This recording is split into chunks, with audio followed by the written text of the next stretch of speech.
बिस्मिल्लाहिर्रहमानिर्रहीम। अस्सलाम वालेकुम dear students, welcome to our channel try and gain.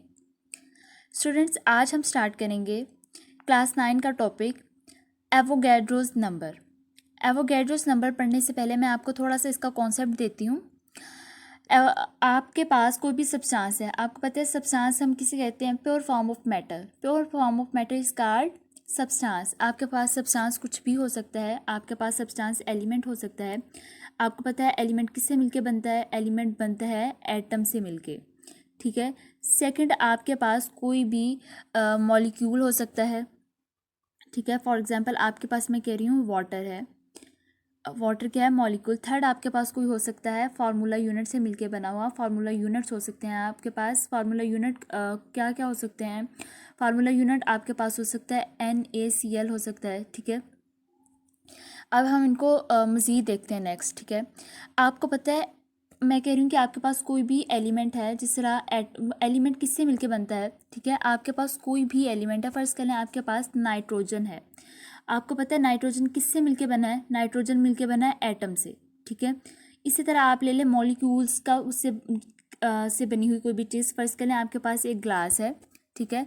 ये आपके पास एक ग्लास है, ये ग्लास में वाटर है, ठीक है। अब आपको पता है ये जो वाटर है ये किससे मिलके बना है? ये मॉलिक्यूल से मिलके बना है। मॉलिक्यूल कुछ भी हो सकता है। फर्स्ट कर लें ये आपके पास है वाटर, वाटर जो है वो मॉलिक्यूल्स है, ठीक है।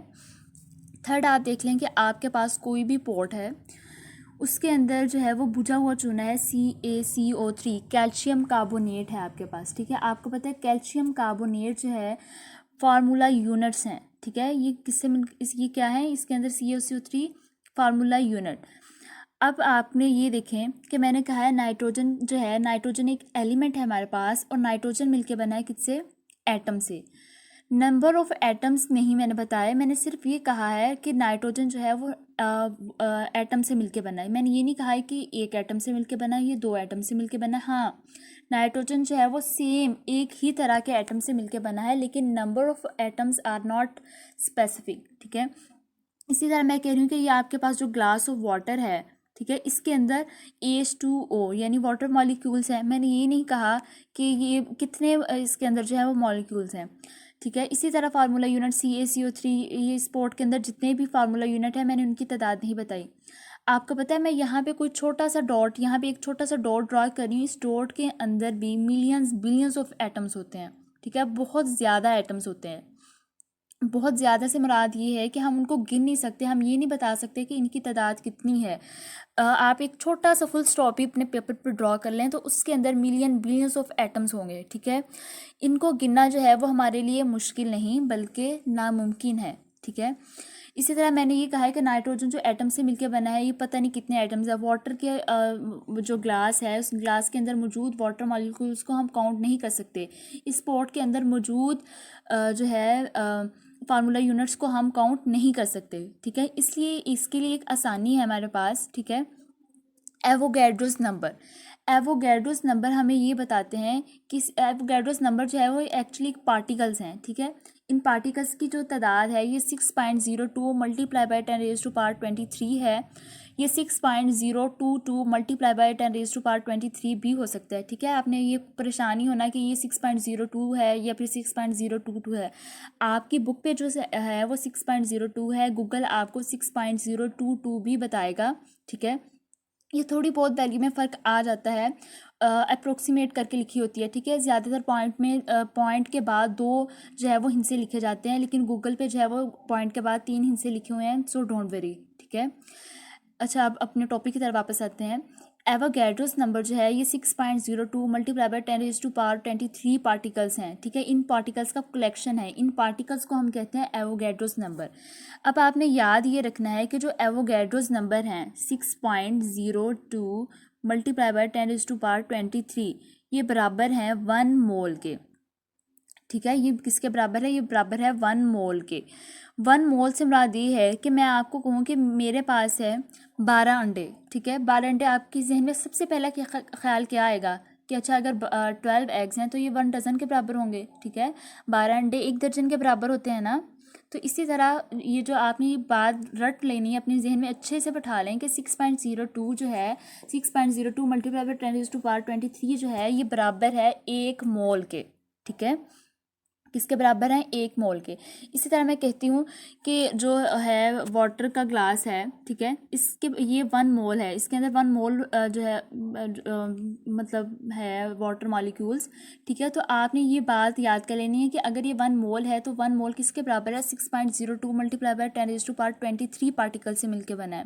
ठीक है, इसी तरह अगर मैं नाइट्रोजन के एटम्स की बात कर रही हूँ, वो 6.02 मल्टीप्लाई बाय 10⁻23 पार्टिकल्स में आप कह रही हूँ कि वो उससे मिलके बना है। ठीक है, नाइट्रोजन के अंदर 6.02 मल्टीप्लाई बाय 10⁻23 पार्टिकल्स हैं, तो आपने ये कहना है कि अगर इसके अंदर इतने पार्टिकल्स हैं तो ये पार्टिकल्स 1 मोल के बराबर हैं। ठीक है, मैं कह रही हूँ कि इस टोकरी के अंदर जो है वो 12 सेब पड़े हुए हैं, इस टोकरी के अंदर 12 सेब पड़े हुए हैं, तो आपके जहन में क्या ख्याल आएगा? 12 सेब जो है वो 1 दर्जन के बराबर हैं। इसी तरह आपने हमेशा ये बात याद रखनी है। ठीक है, जिस तरह इतने ज़्यादा आइटम्स को काउंट करना हमारे लिए मुश्किल है कि इस ग्लास और वाटर के अंदर कितने जो है वो वाटर मॉलिक्यूल्स होंगे। ठीक है, या फिर उस पॉट के अंदर कितने CaCO3 हैं, या फिर एक प्लेट के अंदर कितने फार्मूला यूनिट ऑफ NaCl है, या फिर नाइट्रोजन का जो एलिमेंट है वो कितने एटम से मिलके बना है, ये हमारे लिए इम्पॉसिबल है। ठीक है, फिर हम कहते थे हम एक अपने जहन में, या फिर आप कह लें कि हम सपोज कर लेते हैं कि ये 6.02 मल्टीप्लाई बाय 10⁻23 पार्टिकल्स कॉन्सिस्ट करता है। ठीक है, और आपने ये बात याद रखनी है कि जो 6.02 मल्टीप्लाई बाय 10⁻23 पार्टिकल्स हैं ये किसके बराबर हैं? ये बराबर है 1 मोल के। ठीक है, ये किसके बराबर है? 1 मोल के। अब आपने ये बात, ठीक है, इतना कॉन्सेप्ट क्लियर हो गया। सेकंड आपने ये याद रखना है कि एवोगैड्रोस नंबर को हम एक स्पेसिफिक जो है वो इनको रिप्रेजेंट करने का एक स्पेसिफिक तरीका है। वो क्या तरीका है वो मैं आपको बताती हूँ। हम इसको इस तरह लिखते हैं, एवोगैड्रोस नंबर। ठीक है, दोनों जो वर्ड हैं वो कैपिटल लिखे जाएंगे, लेकिन लिखे किस तरह जाएंगे? पहले हमने नंबर लिखना है, एवोगैड्रोस बाद में। ठीक है, दोनों कैपिटल, लेकिन कैपिटल किस तरह? एन जो है वो कैपिटल इस तरह बड़ा लिख देना, और जो आपने इसके लोअर स्क्रिप्ट है यहाँ पे बॉटम पे आपने क्या लिख देना है? छोटा सा ए लिख देना है। लिखना जो है वो कैपिटल लेटर में है, लेकिन उसका साइज जो है वो छोटा कर देना है इस तरह। ठीक है, ये एवोगैड्रोस नंबर को रिप्रेजेंट करने का तरीका है। 6.02 multiply by 10⁻23 numbers of atoms molecules or formula unit is called Avogadro's number. ठीक है, और एवोगैड्रोस पार्टिकल्स जो हैं ये बराबर होते हैं किसके? 1 मोल के। ये बात तो आपने याद कर लेनी है कि ये किसके बराबर होते हैं? ये 1 मोल के बराबर होते हैं। ठीक है, 1 मोल जो है आप ये भी कह सकते हैं कि 1 मोल जो है वो एटॉमिक मास, मॉलिक्यूलर मास या फिर फार्मूला मास ऑफ सब्सटेंस है, जब हम उसे एक्सप्रेस करते हैं ग्राम में। ठीक है, नेक्स्ट है हमारे पास एवोगैड्रोस नंबर। इसकी मैं आप ये भी कह सकते हो कि जो एवोगैड्रोस नंबर है 6.02 multiply by 10⁻23 atoms of carbon. जिस तरह मैंने नाइट्रोजन लिया था, आपके सिलेबस में आई थिंक कार्बन दिया गया है। ठीक है, यानी Avogadro's particles atoms of carbon are equivalent to 1 mole of carbon. ठीक है, ये आपने बात याद रखनी है। जैसे मैंने कहा था कार्बन जो है या फिर नाइट्रोजन जो है वो एटम से मिलके बना है। ठीक है, फिर हमने उसको कह लिया कि वो जो पार्टिकल्स थे या फिर उसके अंदर जितने भी कार्बन या नाइट्रोजन के अंदर जितने भी जो है वो एटम्स थे वो 1 मोल के बराबर हैं। ठीक है, फिर हमने उनको पहले 1 मोल के बराबर किया, फिर हमने कहा कि जो 1 मोल है वो किसके बराबर है? 6.02 मल्टीप्लाई बाय 10⁻23। अगर मैं इस तरह कह दूं कि 6.02 मल्टीप्लाई बाय 10⁻23 बराबर है 1 मोल के, फिर भी आपको बात ठीक है। अगर मैं कह दूं 1 मोल जो है वो बराबर है 6.02 मल्टीप्लाई बाय 10⁻23, फिर भी एक ही बात है। ठीक है, आप एवोगैड्रोस पार्टिकल को 1 मोल के बराबर कर लो या फिर 1 मोल को एवोगैड्रोस पार्टिकल के बराबर कर दो, कोई फ़र्क नहीं पड़ता। हमने जो स्टार्ट में पढ़ा था वो हमने इस तरह पढ़ा था कि जो एवोगैड्रोस पार्टिकल हैं वो बराबर है 1 मोल के। यहाँ पे आपकी बुक पे जो लिखा है वो बाद में इस तरह लिख दिया है कि 1 मोल जो है वो बराबर है एवोगैड्रोस पार्टिकल के। बात एक ही है। ठीक है, नेक्स्ट उन्होंने आपको दिया 6.02 multiply by 10⁻23 molecules of water are equivalent to 1 mole of water. ठीक है, नेक्स्ट सेम इसी तरह यही बात आगे है कि एवोगैड्रोस पार्टिकल जो है वो फार्मूला यूनिट ऑफ NaCl, जिसे हमने क्या पढ़ा था, हमने CaCO3, आपको पता है CaCO3 भी फार्मूला यूनिट से बनता है, ठीक है। वो किसके बराबर है, 1 मोल ऑफ सोडियम क्लोराइड, यानी ये सॉल्ट है ना हमारे पास, टेबल सॉल्ट यानी खाने का नमक है हमारे पास NaCl, वो बता रहा है आपको कि उसका जो 1 मोल ऑफ सोडियम क्लोराइड है वो किसके बराबर है, 6.02 मल्टीप्लाई बाय 10⁻23, ठीक है, इतने पार्टिकल्स के बराबर है।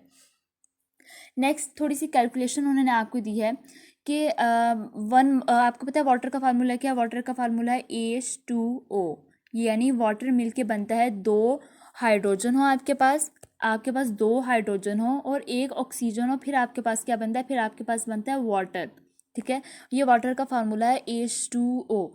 इसका मतलब ये है कि अगर आप इनकी रेशो लिखो तो वो कुछ इस तरह से होगी, 2:1, यानी 2 हाइड्रोजन और 1 ऑक्सीजन, समझ लगी, इस तरह है ना, H2O, यानी 2 हाइड्रोजन हो आपके पास और 1 ऑक्सीजन हो आपके पास, ठीक है, इस तरह 2:1। अगर आप इसको लिखो तो आप इस तरह लिखेंगे कि ये जो हाइड्रोजन है, हाइड्रोजन क्या है, 2 मल्टीप्लाई बाय 6.02 मल्टीप्लाई बाय 10⁻23, ये किसकी होगी, ये आपके पास हाइड्रोजन की होगी, ठीक है। ये रेशो थी ना, दोनों पार्टिकल्स आपने लिखने हैं, 6.02 मल्टीप्लाई बाय 10⁻23, ये आपके पास थी एवोगैड्रोस पार्टिकल। पहले आपने हाइड्रोजन के लिखने हैं, बाद में आप ऑक्सीजन के लिख लें, ठीक है। जब आपने हाइड्रोजन के लिखे फिर आपने ये देखा कि हाइड्रोजन की वैल्यू तो थी 2, ठीक है, ये 2 हाइड्रोजन से मिलके बना है, फिर इन पार्टिकल्स को आपने मल्टीप्लाई कर देना है 2 के साथ, ठीक है। फिर नेक्स्ट सेम इसी तरह जो ऑक्सीजन है, ऑक्सीजन में क्या था, ऑक्सीजन के सिर्फ एक ही पार्टिकल है, तो फिर आप अगर 6.02 मल्टीप्लाई बाय 10⁻23 को 1 के साथ मल्टीप्लाई कर दो, फिर भी आपके पास यही जवाब आएगा, 6.02 मल्टीप्लाई बाय 10⁻23, ठीक है। फिर आपके पास क्या बन जाएगा, वो बता रहे हैं कि 2 हाइड्रोजन के एटम इस तरह मल्टीप्लाई करना और 1 ऑक्सीजन जो है वो क्या करता है, 1 मोल ऑफ वाटर बनाते हैं आपके पास। नेक्स्ट आपके बुक पे दूसरी एग्जांपल जो दी गई है वो है सोडियम क्लोराइड की, NaCl की। NaCl की अगर आप देखें, अगर आपके पास एक सोडियम हो, अगर आपके पास एक सोडियम हो और एक जो है वो क्लोराइड हो, तो आपके पास क्या बनता है, सोडियम क्लोराइड, ठीक है। एक क्लोरीन और एक सोडियम मिलकर क्या बनना आता है, सोडियम क्लोराइड। इनकी अगर आप रेशो लिखो तो वो कुछ यूँ होगी, 1:1, ठीक है।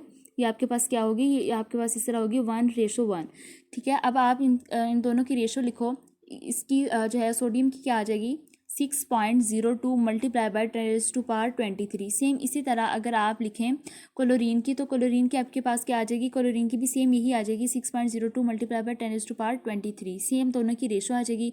अब आपने क्या करना है, इन दोनों रेशो को प्लस कर दें, ठीक है। 6.02 multiply by 10⁻23 plus 6.02 multiply by 10⁻23, तो आपके पास जो आंसर आ जाएगा वो कुछ इस तरह से होगा, 12.04 मल्टीप्लाई बाय 10⁻23, ठीक है, ये आपके पास आ जाएगा। फिर आप ये कहेंगे कि total number of ions in 1 mole of sodium chloride is 12.04 multiply by 10⁻23। ये वाली वैल्यू मैं यहाँ पे मेंशन भी कर देती हूँ, 12.04 मल्टीप्लाई बाय 10⁻23, इस तरह, ठीक है। सो स्टूडेंट्स, ये था आज का लेक्चर। अल्लाह हाफिज़।